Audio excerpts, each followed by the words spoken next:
Halo guys, kembali bersama saya Petrus Jakub. Di video kali ini kita akan bahas yang lagi hangat nih, kegaduhan yang berkaitan dengan wanita.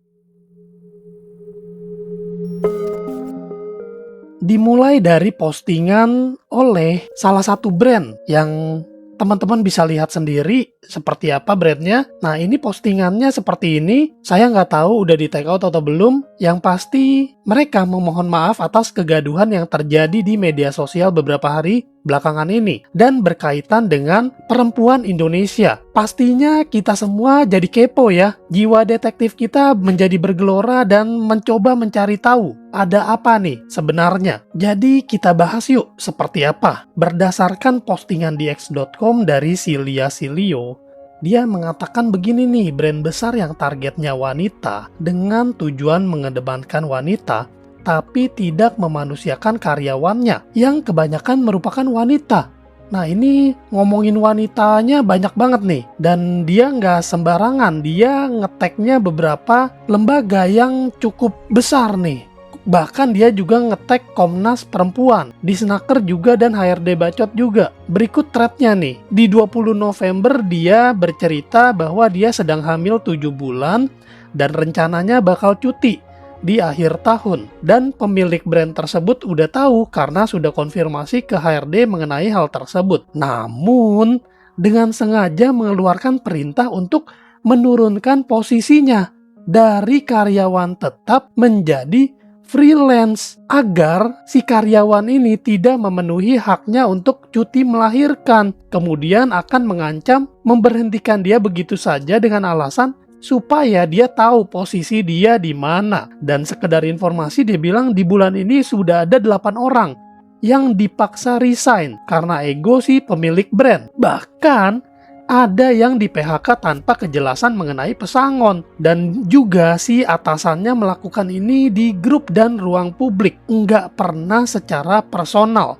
Waduh, jadi seakan dipermalukan gitu. Atasannya bilang, "Another drama you create. Sekarang setelah semua terbuka baru kamu manis. Karena semua drama ini saya pindah posisi ke menjadi freelance. You deliver according to TNC we pay." Jadi kamu nggak usah bawa-bawa drama kamu ke dalam perusahaan lagi. Kamu nggak mau freelance, nggak masalah. MUN, nah ini saya nggak tahu nih MUN maksudnya nama orang apa gimana nih.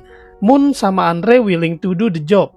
Yang penting semua kerja profesional. Dan dijawab, baik, saya akan mengikuti regulasi menurut peraturan yang berlaku. Oke, kamu hubungi Rati dan ada drama setelah ini saya cut total supaya kamu paham posisi kamu di mana. Nah, dia bilang semua hal ini dimulai karena kesalahpahaman dia dan ego dia sebagai pemilik perusahaan. Saya seorang graphic design. Biasanya desain yang saya buat akan dicek oleh konsultan desain untuk kelayakan tayang. Namun saat itu owner dari brand ingin melihat langsung hasil desainnya. Si ownernya bilang terlalu pucat, coba dimasukkan beberapa warna yang gelap dari SOP yang ada karena feeling premium warm elegannya kurang. Ini feelingnya soft and gentle. Jadi seperti dikomplain sama owner. Tapi ini sudah tayang ya? Ditanya seperti itu.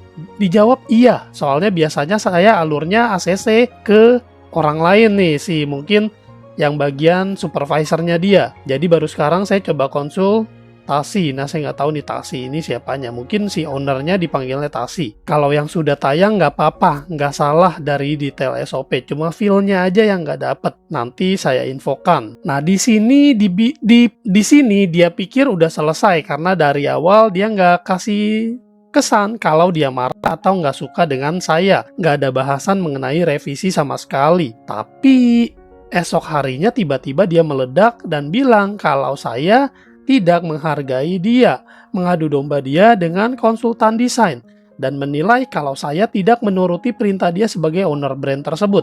Dan dia seperti itu di chat personal orang lain yang saya sendiri awalnya nggak tahu. Nah, jadi si ownernya ini chat sama orang lain nih, dan bahasanya udah beda. Dia bilang, si ownernya bilang, jadi kalau dia mau desainer kamu tetap bulan November, Desember tapi posisi freelance. Kedepannya saya cari content creator untuk posisi ini, baru mau nulis caption buat story. Nah, si korban ini bingung karena dia nggak tahu. Dia juga nggak ngerti salah di mana. Revisi pun dia lakukan di hari yang sama karena pada sore hari kita sibuk membahas UTJ yang dia minta. Info revisi saya dapatkan saat dia telepon dengan staf lain kalau dia ingin revisi. Ketika mendapatkan informasi tersebut, dia mencoba tetap mengerjakan revisi berharap kemarahannya reda. Kemudian pembahasan UTJ entah kenapa, dia berusaha mengubah job desk saya menjadi content creator yang mengurus semuanya. Dari konten, desain, caption, hingga bertanggung jawab mengenai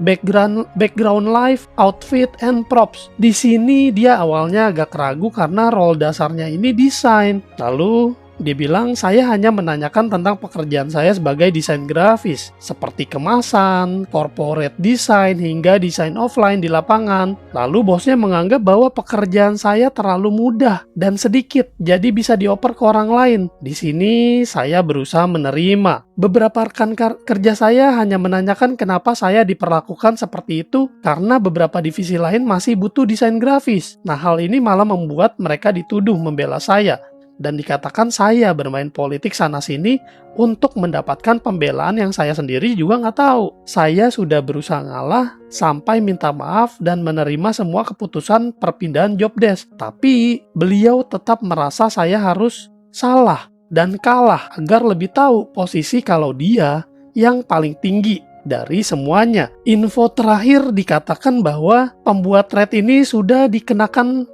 PHK oleh perusahaan sepihak. Nah, ini desain yang dia buat, cuman kok ngeblur ya. Nah, kalau teman-teman di posisinya dia nih, kira-kira apa yang bakal teman-teman lakukan? Tapi kalau kita adalah seorang karyawan yang notabene nggak punya hak atau nggak punya kuasa untuk menolak keputusan dari atasan, mau gimana lagi? Jadi inilah kenyataannya. Kalau seorang karyawan harus nurut apa yang dikatakan oleh atasan. Nah, makanya ada komentar dari netizen dibilang, susah di Indo mah orang nggak ngehargain kerjaan desain. Mending lu freelance aja di Upwork, Kak.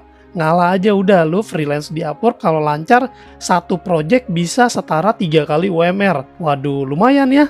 UMR aja sekarang 5 jutaan, berarti satu kali project ini bisa 15 juta. Jadi memang orang luar negeri itu lebih menghargai desain, kerjaan, jasa. Jadi mungkin ini adalah jalannya kita atau jalannya dia gitu kalau memang harus mengalami PHK. Nah, buat teman-teman nih yang masih bekerja sebagai karyawan, kalau kalian merasa ini nggak mungkin terjadi sama kita, boleh tulis di kolom komentar nih, mungkin nggak sih hal ini terjadi sama kita? Dan kalau terjadi sama kita harus gimana nih? Sedangkan usia terus bertambah. Kalau kalian pengen nyari penghasilan tambahan, boleh ya hubungin saya, kita kerjasama nih. Gabung menjadi mitra bisnis di asuransi Allianz. Bareng-bareng kita bantu banyak orang untuk punya proteksi yang mantap. Ini sepertinya threadnya sampai di situ aja. Yang pasti berkaitan sama perempuan dan wanita. Ini bawa-bawanya sudah komentar dari netizen aja. Kalau teman-teman pengen lihat threadnya langsung, bisa langsung lihat nih di x.com. Cari Silia Silio, seperti ini tulisannya. Oh, ini update terbaru 12 jam yang lalu. Bingung entah apa yang dicari sampai harus ketemu hari ini juga dan dikontak nggak cuma sama konsultan. Misalnya niat baik, kenapa nggak dari awal mencari win-win solution? Pertemuan terakhir kan udah putusan win-lose solution pula. Padahal dari Sabtu udah dibilang aku sakit. Jadi konsultan hukumnya menghubungi dia untuk ketemu. Mungkin karena ini sudah terblow up di sosial media, jadi agak kebakaran juga nih. Nah, ini masih di Japri dibahas tentang pertemuan. Kalau dari komen netizen dibilang nggak usah ketemu aja, dibilang blokir aja kontaknya. Dia menghubungi Mbak terus karena ada tugas dari pihak lain, kemungkinan untuk menghentikan Mbaknya supaya nggak terus-terusan mengangkat masalah ini di sosial media. Lalu ada juga netizen yang bilang sebaiknya menahan diri untuk post di sosmed untuk urusan seperti ini untuk meminimalisasi resiko. Oh, dia takut. Mungkin dia bilang secara nggak langsung ya, jangan sampai nanti mbaknya yang kena tuntut gitu. Nah ini banyak banget ya komen netizen, silakan teman-teman pantau aja nih. Jadi sepertinya sekian dulu nih informasi dari saya. Jadi saya mau mengingatkan teman-teman kembali, ini benar-benar terjadi di sekitar kita dan nggak tertutup kemungkinan bisa terjadi sama kita. Jadi saya mau secara nggak langsung mengingatkan dan mengajak teman-teman untuk yuk bikin bisnis, yuk berbisnis bersama kami. Bagikan video ini supaya teman-teman lainnya ikut terbantu. Sampai jumpa di video lain, saya Petrus Jakub, Tuhan memberkati.